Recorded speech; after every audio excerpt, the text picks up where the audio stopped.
Knock, knock, who's there? Autism. Burn, burn, burn. Where the hoes at? Not here. I don't know what these are, man. I don't know even where I got them.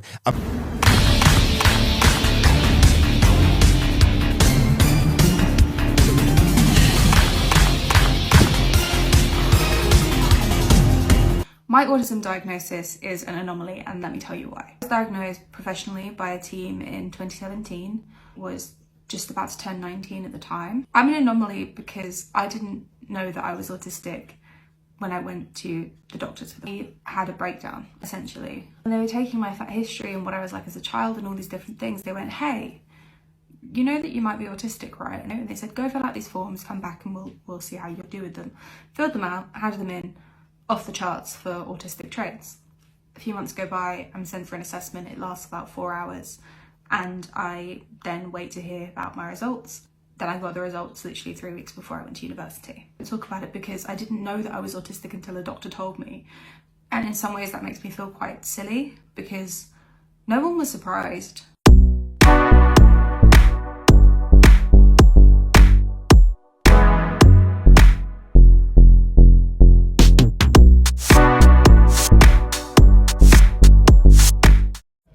Something that I've realized as I've transitioned into adulthood as an autistic person, especially having autistic children myself, I'm coming to the realization that for a lot of my life growing up, I didn't get a lot of the supports that I needed because I was perceived as excelling in something else.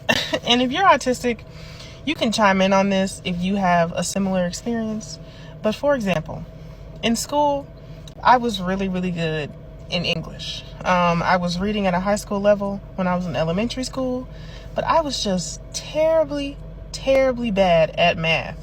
And it didn't matter what I did, it never clicked in my mind. But because I was excelling in English, none of my teachers could understand where this deficit could possibly come from.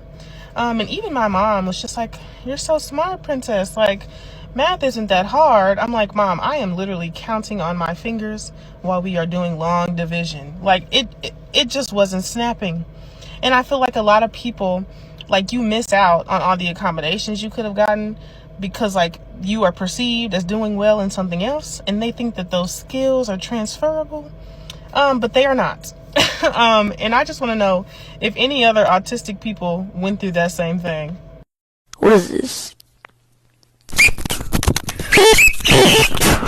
We're autistic. We're going to be completely obsessed with our areas of interest. We're an autism family. We are going to travel to the AKC National Championship. We're autistic. We can tell you every breed of dog and a fun fact about them. We're an autism family. We have learned to love hearing random facts about the different dogs. We're autistic. We're going to use our knowledge on a subject to interact with lots of people. We're an autism family. Sometimes we're going to help coordinate those interactions. We're autistic. As long as you're awake, we're going to talk to you about dogs. We're an autism family. As long as we're awake, we're going to be listening to you talk about dogs. We're autistic. Our specialized interest offers us a place to excel in the face of challenges. We're an autism family. We're going to celebrate you for the wins and support you for the losses. So this is one of the last suggested video ideas, and it's about autism and foods, that kind of thing. So I didn't know about when you're understimulated, sometimes you can crave spicy food. When I was first looking into autism, I had no idea because I actually really love spicy food. Like, I prefer it over plain food. For me, I think plain food is quite sickly, so I always love to eat spicy food. And I then found information about how it can be to do if you're feeling understimulated, you can crave it. And I was like, oh, that makes sense, I guess. I have a lot of issues with certain food textures, and I really don't like foods touching if they're different textures. For example, like beans on toast. Who thought that was a good idea? Like, I'm sorry, that's awful. I also have massive issues around touching food, and I hate touching anything that will leave like residue on my hands. So I love crisps, but I will not touch crisps, and that's why I hate eating in front of people or in public, because at home I will literally just like tip the bag and eat it from the bag, because I can't. I have to wash my hands after everything that I touch, because if I can feel something on there, it's a no. So I do like more spicier food, and usually I will employ that by eating kind of like at university, like blander stuff, but putting like chili powder or sriracha sauce on it. But when I'm at university, particularly because when I'm at home, I don't really have that much choice over what I eat if I'm with my parents, because my parents love cooking and they'll basically force me to eat the food. But when I'm at university, I will essentially eat the same 4 meals all the time on like a rotation every week. And I never really get bored of that because it's just easy. I don't really care. I know what I'm getting when I go to the supermarket, so I do that quicker, I get that done quicker. And yeah, I pick stuff that's easy to make because I don't usually have the energy to cook food, and simple stuff for me. I like rice on its own. I feel like that's quite bland. And I like pasta on its own, but I do put like spicy sauce on the pasta because it's too sickly otherwise. If it's stuff where the food texture could be different, like fruit, I'm a bit cautious. I really like fruit, but it has to be like really ripe, and otherwise I won't touch it if it's squishy. No, thank you. So yeah, but I have never really heard of that many other autistic people liking spicy food, but I've seen that it's a thing, so I don't know. He gave me the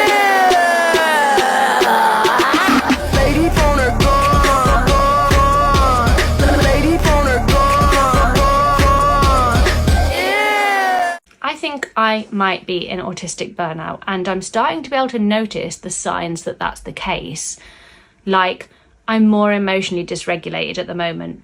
I am fine as long as everything in my day goes entirely to plan, but as soon as something goes wrong, even just a little thing, like I asked someone to go and get me some granola from the shop with raisins in it, and they came back with granola without raisins in it, which isn't really that big of a deal, but I just couldn't handle it and I cried. And normally I'd probably just be like, go get some more granola. And I noticed that I become almost more autistic, like I need my routine more. Yesterday, my morning routine was interrupted and I couldn't cope at all, and I felt like my whole day was going to be ruined by it. And I need my special interests more time doing that, and I need to reduce the socializing, and I stim more, and like sometimes I lose the ability to speak. And I also noticed that like sensory stuff is more overwhelming. Everything feels brighter and louder and more intense. And it's been really interesting because I think that I have gotten burnt out quite a lot in the past and not recognised that that was happening, and kind of thought that I was having like a mental health crisis or something because of the like emotional dysregulation. And I know why I'm burnt out, because I've been busy and there've been more social demands, and now I know what burnout feels like, and it feels like that gives me the clues that I need to be able to care for myself and like get out of burnout, which is like progress, right? We're late diagnosed autistic. People love to tell us that we can't be autistic for really random things. Like, you can't be autistic because you wear makeup. Okay. We're late diagnosed autistic. We didn't get diagnosed with autism until after we hit autistic burnout. We're late diagnosed autistic. We're told, you're too normal to be autistic, but then at the same time told, why are you so weird? We're late diagnosed autistic. We thought our autistic meltdowns were just panic attacks. We're late diagnosed autistic. Of course we're having an identity crisis. We're late diagnosed autistic. Of course the doctors told our parents that our autistic traits were us just looking for attention. We're late diagnosed autistic. We have a lot of imposter syndrome. We're late diagnosed autistic. We lost a lot of relationships when we started unmasking.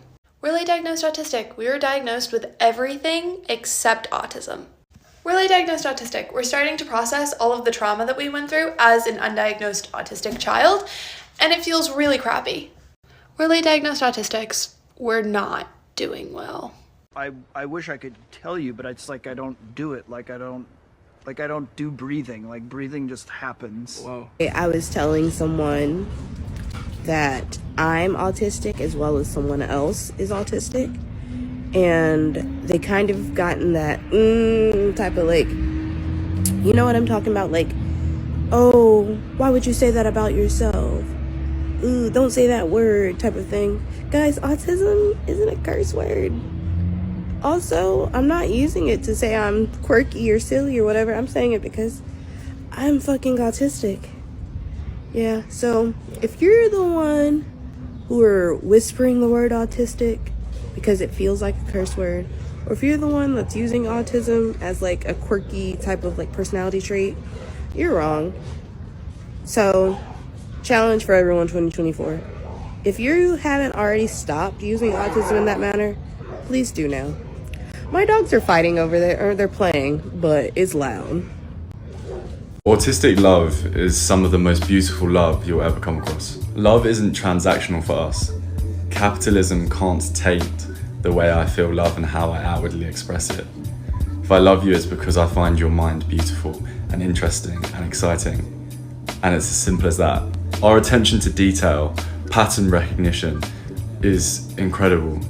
The complexity and detail in which you will be loved by someone with autism is beautiful.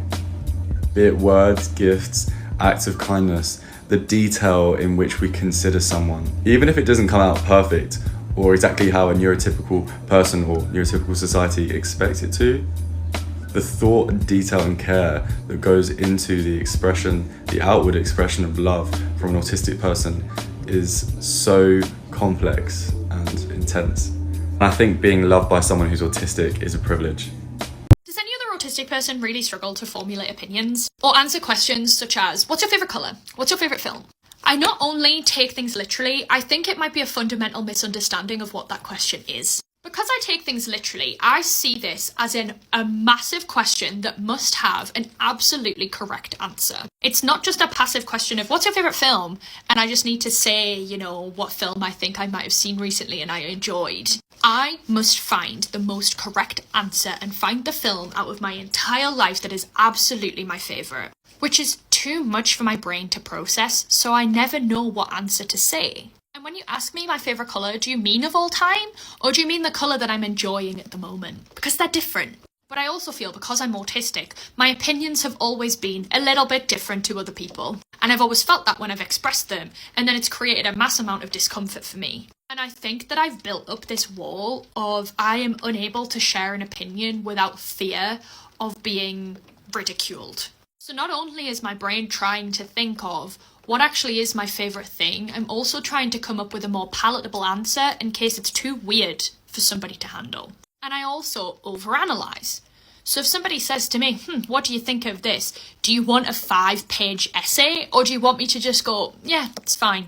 It's like the question of how are you? What do you mean? Do you mean in depth like what I tell my therapist? Or do you just want me to go, yeah, I'm okay?